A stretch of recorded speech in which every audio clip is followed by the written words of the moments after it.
Ya Allah biha, ya Allah biha, ya Allah bihusnil khatimah. Para muhibbin rahimakumullah, sebagaimana kita mengetahui keadaan kita sekarang ini sedang diuji oleh Allah Subhanahu wa ta'ala, yaitu dengan mewabahnya penyakit. Dan ini seluruh dunia, dan menjadi pemikiran-pemikiran, perhatian-perhatian semua orang. Nah, maka dengan demikian kita selaku umat Islam, kita kembali kepada Allah Subhanahu wa ta'ala. Kembali kepada Allah Subhanahu wa ta'ala dalam arti bahwa kita mengamalkan apa-apa yang diajarkan oleh Rasulullah sallallahu alaihi wasallam dalam menghadapi wabah-wabah penyakit ini. Karena ini sudah diajarkan oleh Rasulullah bagaimana caranya, apa yang kita baca, bagaimana i'tikad kita. Rasulullah mengatakan la adwa, tidak ada penyakit itu yang menular sendiri ke dada. Itu adalah Allah Subhanahu wa ta'ala. Kada ada penyakit bisa menular serangan itu kada ada.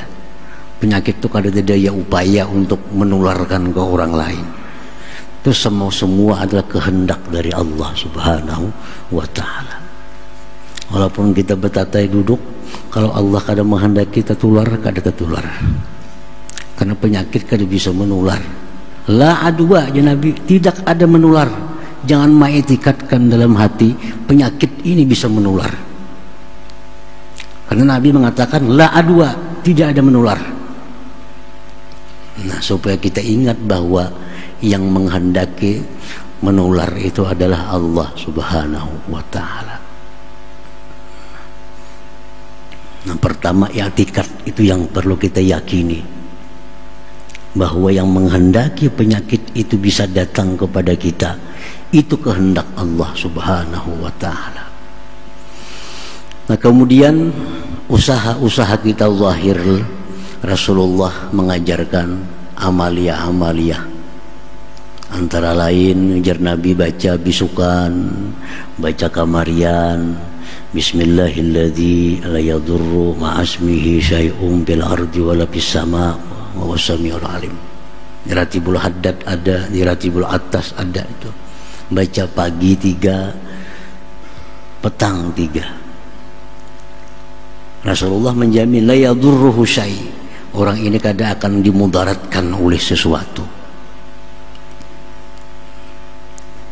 Nah, termasuk lagi ada arahan Rasulullah baca Bismillahirrahmanirrahim, wala haula wala quwwata illa billahil aliyyil azim, boleh 3 kali, baik lagi 10 kali pagi dan petang. Bismillahirrahmanirrahim, wala haula wala quwwata illa billahil aliyyil azim. Nah, jadi itulah ajaran agama kita, i'tikadkan bahwa tidak ada penyakit yang menular. Kalaupun karena sakit, itu memang kehendak Allah. 2, baca amalia-amalia yang disuruh Rasulullah. Nah, itu anjuran. Dan kita jangan lupa pula ada syariat.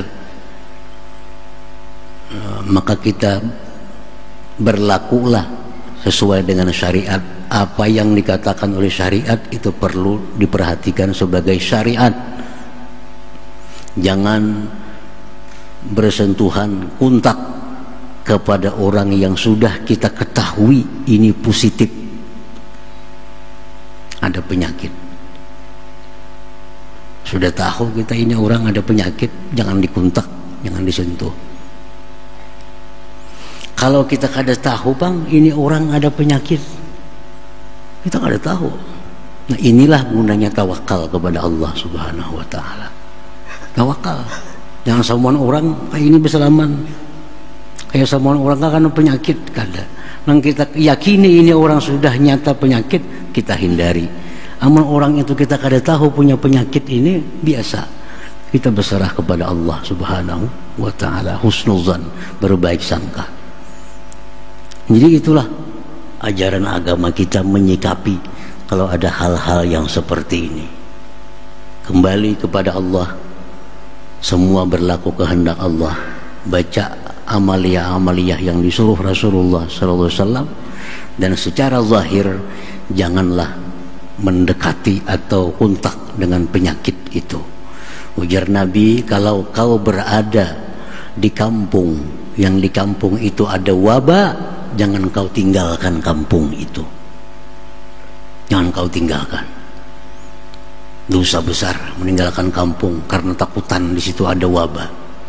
Kalfar minaz zahfi, seperti orang yang lari di medan perang. Kalau di kampung kita ada wabah, tunggui, tawakal kepada Allah. Nah, tapi kalau kita hendak ke suatu tempat, ternyata di tempat itu ada wabah penyakit, Nabi nyuruh bulik, jangan didatangi, jangan ditantang, jangan ditantang. Kita hendak misalnya ke Jakarta, kita sudah tahu di sana berkembang biak wabah, jangan didatangi Jakarta, bapak situ. Tapi kalau seandainya di sini datang wabah, kita kada lari ke tempat yang lain, kita tunggui di sini, habis-habisan kita tunggui. Itu perintah Rasulullah Sallallahu Alaihi Wasallam. Nah, kiranya itulah yang bersangkutan dengan masalah yang kaum muslimin dan muslimat menghadapi pada akhir-akhir ini. Bismillahirrahmanirrahim. Assalamualaikum warahmatullahi wabarakatuh. Alhamdulillah, wassalatu wassalamu ala rasulillah, ala alihi wa sahbihi wa man wala wa ba'du.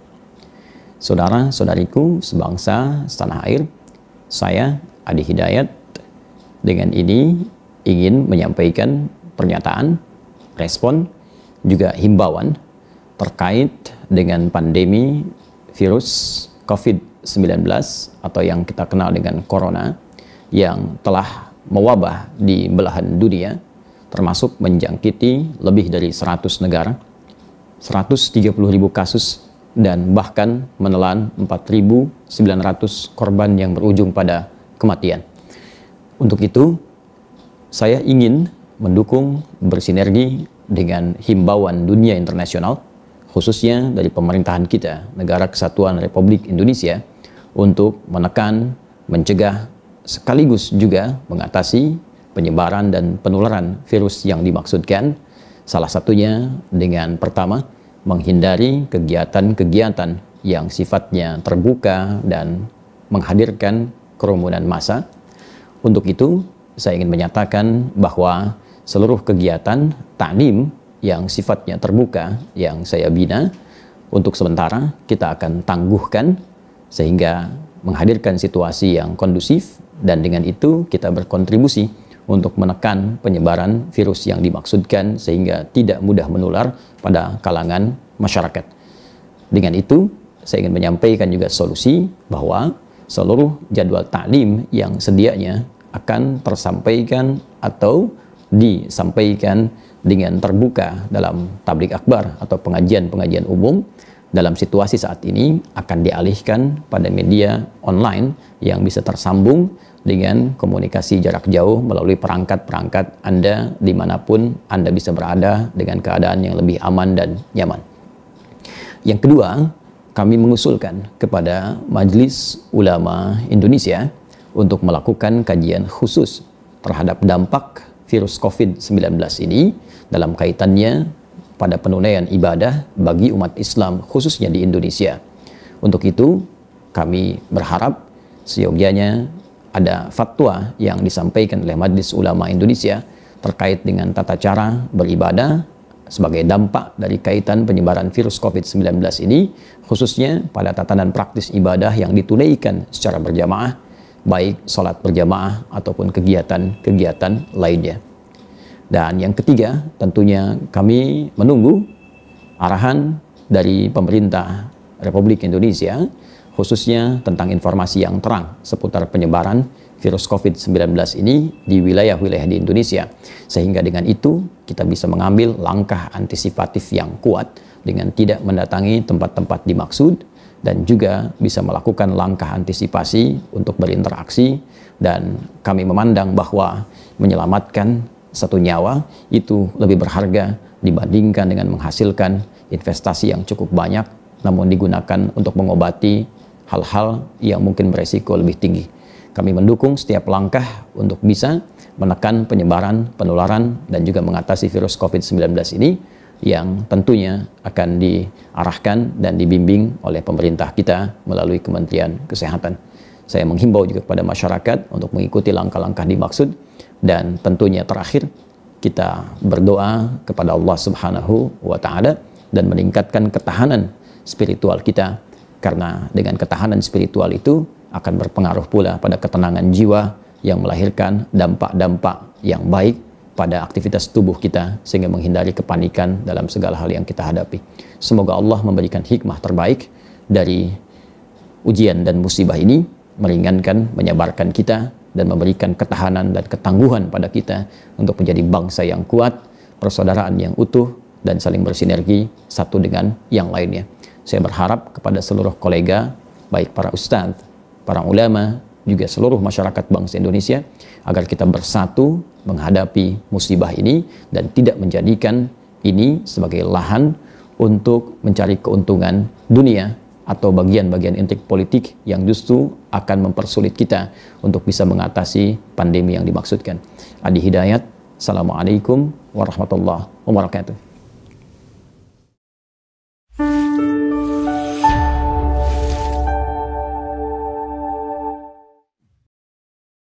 Bahwa ada sebagian orang mengatakan risau, kenapa masjid ditutup, kenapa mall tidak, kenapa masjid ditutup, kenapa airport tidak, kenapa masjid ditutup, kenapa bioskop tidak. Itu tidak serta-merta lalu kita berkata kalau begitu masjid jangan ditutup. Jadi yang tepat itu bukan begitu. Tidak berkerumun di masjid, juga tidak berkerumun di mall. Jangan sampai ketika orang ditanya, kamu tidak sholat Jumat, saya takut nanti tersebar virus.